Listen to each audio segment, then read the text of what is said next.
महाप्रभु के पार्षद थे, उन्होंने सोचा कि जब महाप्रभु भाव में ऐसा उनका नाम उच्चारण कर रहे हैं तो कोई वीतराग बड़े परमहंस महापुरुष होंगे, चलो उनके दर्शन करने चलते हैं। तो पता चला कि अमुक जगह वो आए हुए हैं। वहां तो देखा बहुत सुंदर पलंग, दुग्ध फेन जैसा, ऊपर से गद्दे के ऊपर चादर और गिरदा लगे हुए हैं और केश जो फुलेल से ऐसे सुगंध आ रही है। पान खाए तो गदाधर जी के मन में आया कि इतना विलासितापूर्ण जीवन और ये भगवत भक्त हो सकते हैं। संशय हुआ तो एक जो महाभागवत साथ गए थे तो उन्होंने भगवान श्री कृष्ण की रूप माधुरी का भरा हुआ श्लोक गान किया। जो ही श्लोक सुना हुंकार मारी और धूल धूसरी, हा कृष्ण हा कृष्ण। और वो सब जो अब उनकी समझ में आया कि अरे महाप्रभु जो बोल रहे थे परम सत्य, वो प्रेम के अष्ट सात्विक भाव संवरण होना मुश्किल हो गया। अश्रुधारा नाक बह रही, धूल धूसरित हो। गदाधर जी ने चरण पकड़े और कहा मेरे से भारी अपराध बन गया। ऐसे महापुरुष के बाहरी स्वरूप को देखकर हमारे अंदर अश्रद्धा हुई थी, दोष दर्शन हुआ था, क्षमा चाहता। कैसे क्षमा हो? तो शिष्यत्व स्वीकार किया था, चरित्र में ऐसा पढ़ा। किसी भी भक्त या महात्मा के वास निरूपण, वेश निरूपण की अगर वृत्ति आपने की तो अपराध बन जाएगा। अरे ये तो ऐसा, इनको तो ऐसा होना चाहिए, इनको तो ऐसी जगह रहना चाहिए, इनको तो ऐसा नहीं। कुछ महापुरुषों की स्थिति होती है, कुछ तो उस स्थिति का दंभ करते, कुछ स्थिति होती है। हम क्या जाने कौन स्थिति में कौन दंभ कर रहा है। जिनके वचन श्रवण से, दर्शन से, संभाषण से हमारे हृदय में भागवतिक परमाणु उदय होते हैं, उन महापुरुषों के चरणों की वंदना उनकी वाह स्थिति पे नहीं देखते। हो सकता है सोने चांदी के सिंहासन पर बैठे हो, छत्र हो, चंवर डुल रहा हो, वो स्थिति ब्रह्माकार है, स्थिति भगवदाकार है, कैसे पता चलेगा? परशुराम जो आचार्य जी थे, उनके आश्रम के बाहर लिखा था माया सगी न तन सगा, सगा न ये संसार, परशुराम ये कह रहे सगा सुसिरजन हार। तो एक लंगोटी लगाए, लौकी की कमंडल लिए और भारी वैराग्य वृत्ति के अंदर गए और कहा ये श्लोक किसका लिखा हुआ है? दोहा। तो उनका गुरुदेव का कहाँ है? तो गए, देखे गिरदा लगा हुआ, छत्र लगे हुए परशुराम देवाचार्य जी महाराज। तो उनका महाराज आपका श्लोक लिखा हुआ है? बोले हाँ। तो बोले केवल लिखा हुआ है या है आप में? क्योंकि उनको गर्व था कि मैं लंगोटी लगाए लौकी का, और ये तो वैभव संपन्न महात्मा है। तो बोले लिखा है माया सगी न तन सगा, सगा न ये संसार। आपने कहा सगा जो सृजनहार, हम तो सब माया ही देख रहे हैं। उनका आपका इशारा क्या है? बोले जब सृजनहार सगा है तो फिर माया क्या? बोले चलो आपने समझा दिया, बड़ी कृपा, चल दिए। बोले कहां चल दिए? बोले जहां ले चलो आप। वो स्थिति प्रज्ञ महापुरुष थे, चल। जब 10-12 किलोमीटर चले तो बोले भिक्षा का हमारे समय हो रहा। तो बोले परशुराम देवाचार्य ने आज तक कभी हाथ नहीं फैलाया। आकाश वृत्ति पे हम रहते हैं, प्रियालाल जैसी व्यवस्था करते हैं उसके अनुसार रहते हैं। बोले हम तो भिक्षा वृत्ति से रहते। बोले जाओ मांगने। बोले आपके लिए भी ले आवे, कभी किसी का सहयोग नहीं चाहा, केवल सीधे प्रियालाल से आप अपने लिए लाइए और पाइए, और जहां आपकी इच्छा वहां ले चलिए। वो गए भिक्षा लेने, वो जंगल के एक जगह बैठे हुए थे, तो वहां से राजा की सवारी निकली। देखा परशुराम देवाचार्य उतरे, साष्टांग दंडवत। महाराज यहां कैसे? प्रभु की इच्छा। बड़े सौभाग्य की हम तो भगवान की असीम कृपा मानते हैं कि आपके दर्शन। हमारी इच्छा है कि हम कुछ राजभोग तैयार करवाते हैं। जैसी हरि की इच्छा। देर न लगी, वहां रसोईया लग गए, कढ़ाइयां। महाराज अगर यहां विश्राम करें, बस इशारा हो जाए तो जैसी हरि इच्छा, खुदाई शुरू, आश्रम निर्माण की नींव के लिए खुदाई शुरू, कढ़ाई चढ़ गई, बनना शुरू हो गया। वो संत आए 1 घंटे बाद, वहां देखा, बोले यहां क्या हो रहा है? बोले यहां आश्रम बनेगा, ये रसोई बन गई। तो उनका महाराज ये क्या लीला है? तो बोले तुम जिस वैराग्य के अहम वृत्ति को धारण किए हो, उस अहम वृत्ति का त्याग करो। वैराग्य का तात्पर्य होता है राग रहित, स्पृहा रहित होना। वो चाहे असंख्यों के वैभव में बैठा है, लेकिन राग और स्पृहा रहित है। अगर एक लंगोटी का भी राग है, लौकी के कमंडल का भी राग है, शरीर का भी राग है, वो रागी है, वो वीतरागी नहीं है। वीतराग की स्थिति को समझना बड़ा कठिन। दत्तात्रेय जी महाराज से यही पूछा कि आप कोई कर्म नहीं करते, कर्म ना करने वाले को विषय नहीं मिलता, और विषय सेवन ना करने से ऐसा स्वास्थ्य कैसे हो सकता है आपका? तो उन्होंने कहा मैं अखंड प्रसन्न रहता हूं, इसलिए ये भोगों से स्वस्थ नहीं हूं, मैं अखंड प्रसन्नता को प्राप्त। कभी राजमहलों के राजसैयाओं पे शयन करता हूं, तो कभी राख की ढेर पर शयन करता हूं, कभी बड़े बड़े राजाओं से सम्मानित होता हूं, तो कभी फुटपाथ में लेकर अपमान को भी प्राप्त करता हूं। मुझे न सम्मान न अपमान, किसी का प्रभाव नहीं। इसलिए किसकी क्या स्थिति कैसे जाना जा सकता है? तो हम किसी का वास निरूपण आदि, वेश निरूपण आदि करके किसी की निंदा करेंगे तो पता नहीं कितना महाभागवत है, हमसे अपराध बन जाए। दूसरा ज्ञान निरूपण। कुछ संत भगवान ऐसे होते हैं जो कुछ नहीं बोलते। अरे इनको कोई ज्ञान तो है नहीं, कुछ बोलना तो आता, क्या बोलना ही कोई साधुता है क्या? पता नहीं उसकी कितनी ऊंची स्थिति है, कैसे कोई जानेगा? इसलिए किसी संत के रूप में विराजमान जो भगवान हैं, उनके ज्ञान निरूपण करके निंदा न कर। इनको कुछ नहीं आता। आजकल यही है, केवल बुद्धि की धरा से देखा जाता है। अरे वो तो बोल नहीं पाते हैं।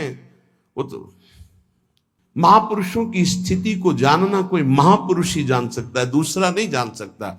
इसलिए ये अपराध न करे कभी कि किसी के संत के ना बोलने से ये समझ जाए कि अरे इनको कोई ज्ञान नहीं है। भला ये क्या जाने, शास्त्र की बातें, पढ़े लिखे तो लगते नहीं हैं। पढ़ा लिखा होना भी बहुत सौभाग्य का विषय है और कहीं कहीं दुर्भाग्य का विषय है। तो एक आए थे, इतने कागज में उनकी डिग्रियां केवल उनके शिष्यों ने भेजी थी कि हमारे गुरुजी दर्शन करने आ रहे हैं। तिरुपति बालाजी से विद्वता की मूर्ति, साष्टांग दंडवत और क्या क्या भगवत प्रसादी, वो ऐसे लग रहे थे कि एक शब्द नहीं आता। मतलब बड़े बड़े शंकराचार्यों को पढ़ाया था उन्होंने, उनकी वो शिष्यों ने जो दिया था उसमें दिखाई दे रहा, बड़े बड़े शंकराचार्यों को उन्होंने विद्या पढ़ाई थी। विद्या विनयम ददाति, वो देखने को मिला कि विद्वान में कैसी दैन्यता होती। कबीरदास जी के पास एक विद्वान दिग्विजयी भेजा गया शास्त्रार्थ के, तो उनका भैया हमको कोई शास्त्रार्थ नहीं करना। तो बोले काशी के विद्वानों ने कहा यदि आप हार लिख दिए पूरी काशी हार गई। बोले ऐसी बात? तो पढ़ के समझे हो कि समझ के पढ़े हो? पोथी पलटाते रहे, सरस्वती काम नहीं करी। पढ़ के समझे हो कि समझ के पढ़े हो? आखिरी बात शिष्य बन गए थे, बहुत बड़े भगवत अनुरागी बने। तो किसी भी संत के प्रति ये भाव नहीं कि पढ़े लिखे नहीं है, बोल नहीं पाते, तो इनको कोई ज्ञान नहीं है। तीसरा, किसी संत की जाति निरूपण कर देना बहुत बड़ा अपराध है।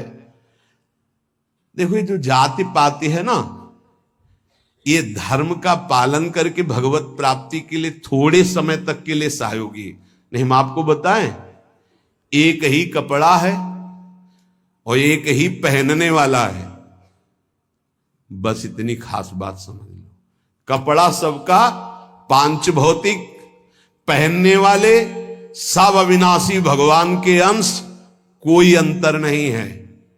बस अंतर बनाया गया है इस अंतर को मिटाने के लिए कि हम साधन पद्धति से अपने अपने धर्म का पालन करते हुए परम धर्म भगवान को प्राप्त, लेकिन जो परम धर्म में स्थित है भागवत धर्म में, उनकी जाति निरूपण नहीं करना चाहिए कि ये तो सुना है कि अमुक जाति के संत हैं, बड़ा अपराध होता है, बड़ा अपराध, ऐसा कभी नहीं करना चाहिए। हाँ, चरण रज लेके माथे पे लगा, अहो वत्सो पचतो गरीयान यज्ञागे वर्तते नाम तुभ्यम। देखो राजसूय यज्ञ में पूर्णता स्वपच वाल्मीकि की पूजा करवा कर श्री भगवान ने इसीलिए करवाई, इसीलिए करवाई। सब बड़े बड़े महापुरुष आए थे, लेकिन दैन्यता की मूर्ति भगवत भाव में निरंतर डूबे हुए स्वपच वाल्मीकि जी की आराधना करवाई कि पूर्णता उन्हीं से हुई। जो दैन्य है वो महाभागवत किसी जाति पक्ष से नहीं देखा जा सकता कि अरे ये तो ऐसा जो देखेगा तो उसके सुकृत नष्ट हो जाएंगे। पूज्य बाबा। चौथा, वृत्ति निरूपण। ये तो पढ़े ही रहते, हमने कभी इनको माला लिए तो देखा नहीं, और कुछ भजन ध्यान तो करते नहीं है, इसलिए तो केवल हमें लगता है कि बस खाते पीते हैं इसी में, और कोई भजन नहीं। ये हमने संतों को देखा है। एक संत भगवान 8 बजे सुबह उठते थे गंगा नहाने के लिए, 8 बजे सुबह, पर वो एकांत में, तो लगता 8 बजे सुबह गंगा स्नान करते हैं, प्रायः 3 बजे स्नान हो। तो एक दिन जिसमें वो शयन करते थे उसमें गए, काफी बड़ा था, एकांत में आसन की। आज इनकी वृत्ति देखेंगे क्या है। बहुत ही गंभीर मुद्रा में वो रहते थे, पर प्रायः पूरे आश्रम में था कि ये प्रमादी हैं, ये सोते रहते हैं। 11 बजे तक उनको जगते पाए हम, जहां सब लेटे उनको उठ के बैठ गए, वो लेट गए थे उठ के बैठ गए। 3 बजे तक बिल्कुल एक आसन पर, 3 बजे फिर लेट गए, 8 बजे सुबह। संतों को जानना बड़ा कठिन है, उनकी क्या दिनचर्या है, वो कैसे भाव में रहते हैं। केवल बाहरी व्यवहार देख करके उनकी निंदा कर देने से सुकृत नष्ट हो जाएंगे, भक्ति ढक जाएगी। स्वरूप निरूपण। ये महात्मा में तेज तो है नहीं चेहरे में, ये तो ऐसे ही मालूम देते हैं कोई साधु तो नहीं, क्योंकि चेहरा नहीं बता रहा है। नहीं, ऐसा नहीं है। अगर महात्मा की पहचान करनी तो तुम्हें महात्मा होना पड़ेगा। महात्मा बनकर ही महात्मा को पहचाना जा सकता है, दूसरा नहीं पहचाना जा सकता। बाहर से किसी के रूप को देखकर थोड़ी तुम जान सकते हो कि रूप तो आप गौर से देखिएगा, किसी किसी के मांस भक्षण करने वाले का भी चमकता रहता है। मलाई रबड़ी खाने से भी रूप चमकने लगता है, थोड़ा सा संयम रखे तो उससे भी चमकने लगता है। अब वो महात्मा किस कोटि का भजन कर रहे हैं, कोई रूप से थोड़ी महात्मा का लेना देना होता है। अब श्रीधर बाबा की छवि जब लगे तो आप देखना, लंगोटी है, हड्डी हड्डी दिखाई दे रही, गाल चिपकी हुई, आंखें धसी हुई। आपको पता है, खुद देखे हुए हैं कि 24 घंटे भजन में मगन। तो किसी महात्मा के रूप को देख करके ऐसा कोई रूप निरूपण करेगा तो उससे अपराध लग जाएगा, और प्रायः ध्यान नहीं दिया जाता। ऐसा धातु निरूपण। भगवत विग्रह ये पाषाण का है कि ये धातु का है, सामने पूछे ये पत्थर के भगवान है कि इसमें अष्ट धातु के। घोर अपराध बुद्धि। भगवत विग्रह सामने नहीं, भगवत विग्रह साक्षात अर्चावतार भगवान है, भाव उसमें। ये नहीं कि सामने जाके पूरे संगमरमर के बने हुए, कौन सी धातु के बनी हुई भगवान है, ये अपराध।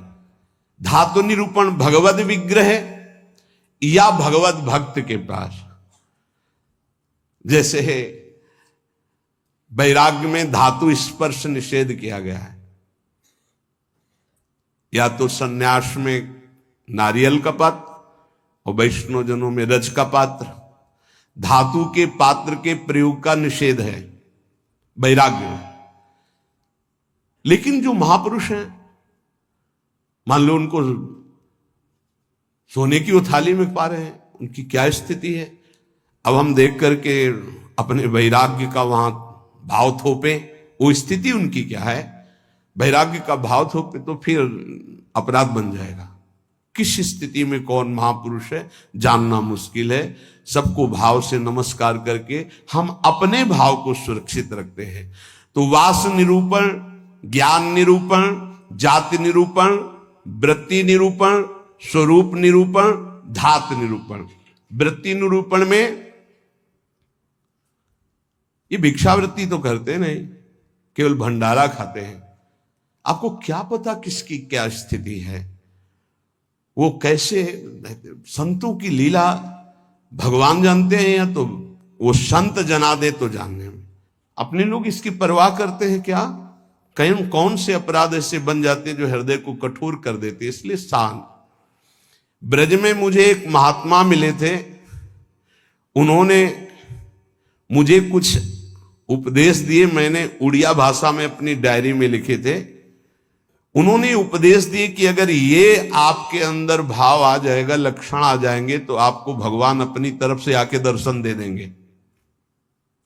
बड़े महात्मा थे, तो बाबा ने उड़िया भाषा में अपनी डायरी में लिखा था, उसका हिंदी लिपि में यहां वर्णन है।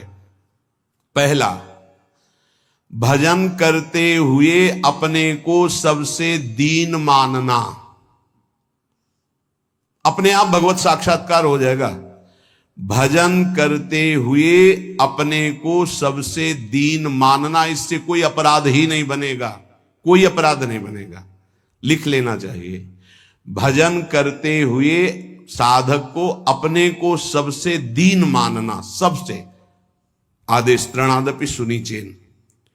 दूसरा, किसी से भी कपट पूर्वक वार्ता व्यवहार ना करना। निष्कपट व्यवहार करने में क्या जाता है। अपने भगवत मार्ग के पथि के, चाहे गृहस्थी हो चाहे विरक्ति हो। कपट का मतलब होता है अंदर कुछ और है, बाहर आप कुछ और दिखा रहे हैं। ये नहीं होना चाहिए। जो अंदर वो सीधे बाहर, जो बाहर बोल रहे हैं वही आपके अंदर चलना चाहिए। मोहि कपट छल छिद्र न भावा, भगवान कहते हैं। तो कैसे दर्शन दे देंगे आप कपट पूर्वक व्यवहार करते। निष्कपट व्यवहार, कपट पूर्वक व्यवहार ना करना, ये दूसरा। तीसरा, अपनी जिह्वा से कभी असत्य भाषण ना बोलना। इसका बहुत नारायण स्वामी जी ने भी इस पर बहुत जोर दिया था कि जिस जिह्वा से नाम जप करते हो झूठ नहीं बोलना चाहिए, तभी नाम सिद्ध होगा। नाम तभी सिद्ध होगा। नाम सिद्ध होने का तात्पर्य बिना प्रयास के चले। ये सत्य भाषण भगवत स्वरूप है। सत्य बोलने से बढ़कर कोई पुण्य नहीं संसार में, और झूठ बोलने से बढ़कर पाप नहीं। नहीं असत्य सम पातक पुंजा। चौथा, जो तुम्हारे सामने आवे और तुमसे बात करे या दृश्य दिखाई दे, उसे तत्काल पहले मन से प्रणाम करो। बिना प्रयास के भगवत साक्षात्कार हो जाएगा। चराचर जगत में जो तुम्हारे सामने, जैसे कोई व्यक्ति आया है तो राधा वल्लभ लाल की जय हो, अंदर से मेरे प्रभु, अब बात करो। कोई भी कुछ भी, पहले प्रभु, ये वस्तु पहले नहीं थी, प्रभु थे, और ये बाद में नहीं रहेगी, प्रभु ही रहेंगे। तो वर्तमान में हम वस्तु के अंतर्गत प्रभु को देखते हैं। पांचवा, ना मेरा तन है, न मेरा मन है, न मेरा धन है, न मेरे प्राण है, ये मैंने सब कुछ प्रभु को समर्पित कर दिया। धैर्य पूर्वक देखिए। अब आपको क्या चिंता रह गई जब तन प्रभु को दे दिया, मन प्रभु को दे दिया, अपना सर्वस्व प्रभु को दे दिया। तो बोले इसका फल क्या मिलेगा। ये यथा माम प्रपद्यन्ते तास तथैव भजाम्यहम्। प्रभु अपना सर्वस्व आपको दे देंगे, अनुभव में आ जाएगा। प्रभु अपने आप को दे देंगे। अति उदार करुणा वरुणालय प्रभु। अगर आप थोड़ा सा भी अपनापन करेंगे तो उनका थोड़ा सा अपनापन बहुत बड़ा होता है। अपने तन मन धन सर्वस्व पर अपना अधिकार न करके अपने प्रभु का अधिकार। छठवां, एकमात्र पूर्ण श्रद्धा अपने आराध्य देव में, मेरी लाडली, मेरे प्रियालाल। सातवां, सदैव पराधीन रहना। अगर गुरुदेव के अधीन हो, इष्ट देव के अधीन हो, तो माया तुम्हें अधीन नहीं कर पाएगी। अगर इष्ट देव और गुरुदेव की अधीनता स्वीकार नहीं करोगे तो माया अधीन कर लेगी। हमेशा अपने को पराधीन देखना कि मैं स्वतंत्र नहीं हूं, ये तन मन प्राण इष्ट देव गुरुदेव को समर्पित है, मैं वही करूंगा जो आज्ञा कर रहे हैं, उनके विपरीत नहीं कर सकता। अब आप देखो, विपरीत करते हो कि आपको याद आता है कि मेरा शरीर गुरुदेव की धरोहर है, मैं इसके द्वारा कोई अनाचार दुराचार कोई गलत चेष्टा, मेरा मन गुरुदेव की धरोहर है, इष्ट देव की धरोहर है, इससे हम गलत चिंतन नहीं कर सकते। मेरा धन गुरुदेव की धरोहर, इससे हम गलत व्यवहार नहीं कर सकते। मेरे प्राण गुरुदेव को समर्पित, इसलिए हर श्वास मंत्र जपेंगे, बिना बुलाए भगवान दर्शन दे जाएंगे। 8वां, आराध्य देव के सिवा अपना कोई नहीं है, ये हृदय में बैठा लेना। अपने वास्तविक है तो आराध्य देव ही अपने हैं। 9वां, अपने आराध्य देव के अनन्य चिंतन के सिवा और कोई चिंतन ना होने पावे। 10वां, अपने आराध्य देव से जो गुरुदेव ने संबंध दिया है, हर समय उसकी स्मृति रहना। क्या रहती स्मृति? मैं श्री जी की सखी हूं, दासी हूं, उनकी परिचर्या में हमारा जीवन समर्पित है, मैं उनकी दासी हूं। कभी सोचते हो आप? सोचो, तुम्हारा संबंध हो चुका है। कोई ऐसे नहीं कि तुम्हें केवल सोचना ही है, तुम्हारा संबंध हो चुका है, तुम्हारा पाणी ग्रहण हो चुका है। श्री जी ने तुम्हारे पाणी को स्वीकार कर लिया, ग्रहण कर लिया है। उसके साक्षी हैं गुरुदेव। गुरुदेव ने पाणी ग्रहण कराया है, प्रिया प्रीतम को हमारा हाथ पकड़ा दिया है। हम अपने संबंध, 10वां है, अपने संबंध को हर समय अपनी स्मृति, मैं प्रियालाल की हूं, मैं प्रियालाल की हूं, मैं प्रिय सखी हूं लाडली जू की। ये 10 भाव रखो। अब जैसे हमारे अपना भाव बताया, तो जो दास है वो दास भाव को देखे, जो सखा है वो सखा भाव को देखे, जो गोपी गोपी भाव को देखे। अपने स्वरूप को संबंध से चिंतन करना। हमारा स्वरूप क्या है? सहचरी बपू, मैं श्री जी की निज दासी हूं। कई बार दिन में आता है आप लोगों के, कितनी बार सोचते हैं हम? जबकि यहां हर चेष्टा करते हुए उसी भाव में रहना है। अगर ये 10 भाव हृदय में आ गए तो कह रहे हैं किसी भी तीर्थ में जाओ या ना जाओ, कोई और साधन करो ना करो, तुम्हें भगवत साक्षात्कार हो जाएगा। पहला फिर सुन लीजिए, अपने को भजन करते हुए सबसे दीन मानना, किसी के साथ भी कपट का व्यवहार ना रखना, सदैव सत्य भाषण बोलना, चराचर जगत का कोई भी वस्तु व्यक्ति सामने आवे अपने प्रभु का भाव करना, अपने तन मन धन प्राण सर्वस्व को अर्पण कर देना। मेरा अधिकार नहीं, नाथ सकल संपदा तुम्हारी, मैं सेवक समेत सुत नारी। अर्पण का मतलब ये होता है भाव। 6वां, अपने आराध्य देव में ही पूर्ण श्रद्धा समर्पित हो जाना। 7वां, पराधीन रहना इष्ट के गुरुदेव के। 8वां, आराध्य देव के ही अनन्य चिंतन में लगना, आराध्य देव के सिवा कहीं अपनापन न होना। 9वां, चिंतन करते करते तन्मय स्थिति आ जाए तब उसे सही माने में चिंतन कहा जाता है। सामने ललित त्रिभंगी लालजू और प्रियाजू की बाह श्री लालजू के गले में, मनोमृणाल भूषण भूषित भुज श्याम अंश पर दिखाई दे रहा है। अब हमारा चिंतन चल रहा, गाढ़ चिंतन, युगल सरकार चिंतन, इसे कहते हैं अनन्य चिंतन। अभी आंख खोले हुए भी वही है, मूंदे हुए भी वही है, सेवा करते हुए भी वही है, एकांत में बैठते हुए कहां हो, जरा देखो स्थिति कहां है। यदि आप किसी भी तीर्थ का अवगाहन करते हो, ये 10 बातें आप में नहीं हैं, तो उसका फल आप ग्रहण नहीं कर पाएंगे, क्योंकि अपराध कोई ना कोई बन जाएगा। हम आपसे सत्य कहते हैं कि कल्याण आपके चिंतन से होगा, इन बातों को स्वीकार करने से होगा, भागने से नहीं होगा कि हम यहां चले जाएं, हम वहां चले जाएं तो कल्याण हो जाएगा।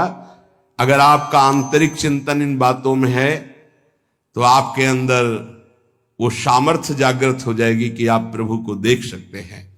इसलिए जो सत्संग है उसे बार बार सुना जाए, उसका मनन किया जाए और अपने हृदय में धारण किया जाए, तो हमारा इसी जन्म में अंतिम जन्म माना जाएगा और भगवत साक्षात्कार हो जाएगा। जहां तक गुरु कृपा से प्रयास है, कथन श्रवण करके यही प्रयास है कि संसार की असत वृत्तियां छूटें और भगवत प्राप्ति हो जाए, हमें भी आप सबको भी। जिनको ये नहीं चाहिए तो भूल मत करना, यहां कुछ लाभ नहीं मिल पाएगा, यहां नहीं मिल पाएगा। यहां लाभ अगर मिल पाना है तो एकमात्र अध्यात्म का लाभ मिल सकता है। यहां कोई आशीर्वाद, ये भीड़ लगाना कि हम कोई जादूगर हैं, कुछ चमत्कार कर देंगे, तो बिल्कुल कुछ नहीं होने वाला। हम तुम्हें हाथ उठा कहते, हो जाए, तुक्का लग जाए तो तुम्हारे पुण्य, पक्की बात समझ लो। तुक्का लग जाए कि आप कामना करके आए, कामना की पूर्ति हो गई तो आपके पुण्य, हमारा कोई उसमें लेस मात्र भी सहयोग नहीं है। पुण्य आए वृंदावन धाम संत दर्शन के, आपकी भावना, आपकी कामना पूर्ण हो जाए, वो आपका भाव। हमारा लक्ष्य है भगवत प्राप्ति। अगर आपके हृदय में भगवत प्राप्ति की लालसा है और आप आगे बढ़ रहे हो, तो हम हृदय से आपका स्वागत करते हैं और हमारी प्रियालाल की कृपा वृत्ति आपको उठाती चली जाए और आप इस संसार, राग, आसक्ति, ममता, चिंता, शोक, मृत्यु, भय, इससे ऊपर उठे। बस हमारी आशा यही है। जो प्रयास है सत्संग का या एकांतिक का, उसका फल केवल यही, भगवत संबंध दृढ़ हो जाए, भगवत प्राप्ति हो जाए। और जिसको ये लक्ष्य नहीं है तो हमें लगता है कि समय बर्बाद ना करे, दूसरी जगह खोज ले जहां उसकी मनोकामनाएं पूर्ण होंगी। यहां नहीं हो सकती। बिल्कुल समझ लीजिए, यहां कामनाओं का नाश होता है, कामनाओं की पूर्णता नहीं। यहां कामनाओं की निवृत्ति होती, कामनाओं की पूर्ति नहीं। यहां यदि हम कामनाओं की पूर्ति की भावना लेकर के आएंगे तो शायद है कि तुम्हें असंतोष हो जाए। बिल्कुल पक्की बात समझो। और कामनाएं अगर पूर्ण होती हैं तो वो कोई खास बात नहीं है। जन्म जन्म से सब कामनाएं भोगते चले आ रहे हैं। एक कामना जागृत हो जाए कि मुझे भगवान की प्राप्ति करनी है, तो हमारा सत्संग सार्थक, हमारा एकांतिक सार्थक, हमारा जीवन सार्थक। इस संसार का नाम मृत्युलोक है, यहां सबको मरना है। सीधी बात सुनो, मरना है, आज नहीं तो कल, कल नहीं तो परसों, चाहे बीते बरसों, अंतिम परिणाम शरीर छूटना है। जब शरीर छूटना है तो सब कुछ छूटना है। तो इसलिए हम इसका महत्व नहीं रखते। दुख सुख भोग कर समय काट लो, राधा राधा राधा बोलो और जन्म जन्मांतरों के पापों का नाश करके परमानंद में निमग्न हो जाओ। हमारा लक्ष्य यही है। आज बनावटपन बहुत पसंद किया जाता है।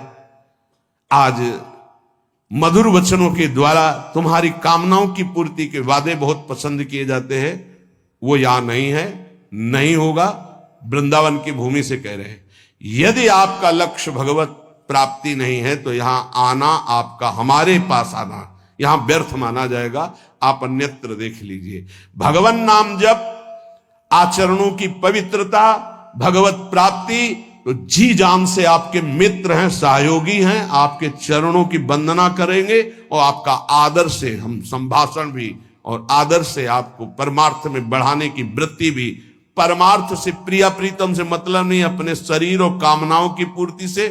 तो प्रणाम, दूसरी जगह देख लो, यहां भीड़ लगाने की जरूरत नहीं है। हृदय से कह रहा हूं, हृदय से कह रहा हूं। यहां ऐसा कोई प्राविधान नहीं कि आपकी कामनाओं की पूर्ति हो जाए।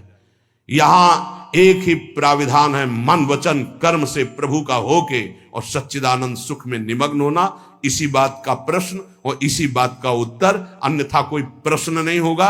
अगर वो प्रश्न प्रभु से संबंध नहीं रखता तो ना प्रश्न करता वहां बैठ पाएगा और ना प्रश्न होगा। केवल प्रश्न प्रभु की प्राप्ति को होगा। हमारे जीवन का लक्ष्य तुम्हारे प्रपंचों का उत्तर देना नहीं, हमारे जीवन का लक्ष्य तुमसे प्रपंच वार्ता करना नहीं कि मैं बहुत विद्वान हूं, बिल्कुल पढ़े लिखे नहीं हूं। कक्षा 9 पढ़ाया गया, प्रभु ने पढ़ाया, उसी के जो शब्दावली है जीवन के अनुभव की है, जीवन के चलने की है, वो भगवत मार्ग की है। प्रश्न केवल भगवत प्राप्ति का, प्रश्न भजन का, प्रश्न भजन में आई हुई समस्या का बस। अगर ये प्रश्न नहीं तो प्रश्नकर्ता और प्रश्न दोनों बार हो जाएंगे। हमें ऐसे प्रश्नों से नहीं मतलब, हमें ऐसे प्रश्नकर्ता से मतलब नहीं जिसको भगवत प्राप्ति नहीं करनी है। यह हमारा मार्ग ऐसा नहीं, खिलवाड़ का मार्ग नहीं, केवल भगवत प्राप्ति का मार्ग है। और शुरू भी इसी बात से किया था। जो बात अभी निकल गई, अगर वो टेप हो गई और हजारों बार हजारों लोगों को सुनने में आएगा तो उनका मंगल होगा बस इस बात से।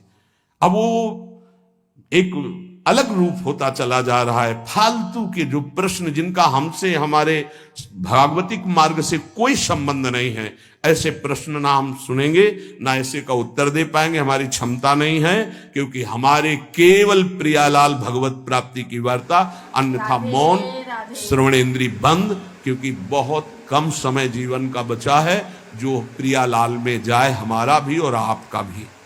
पता नहीं है कौन सी श्वास आखिरी हो, व्यर्थ के प्रपंच में समय नष्ट करना यह बर्दाश्त नहीं। इसलिए भगवत प्राप्ति के मार्ग में चलने वाले उपासकों का स्वागत है। जो हृदय में है, जो गुरुदेव प्रताप है, उसमें साझा है आपका। यदि भगवत प्राप्ति नहीं तो राधे राधे। तो आपको ये वीडियो पसंद आया तो please like, share, comment, subscribe कीजिएगा। धन्यवाद। राधे राधे।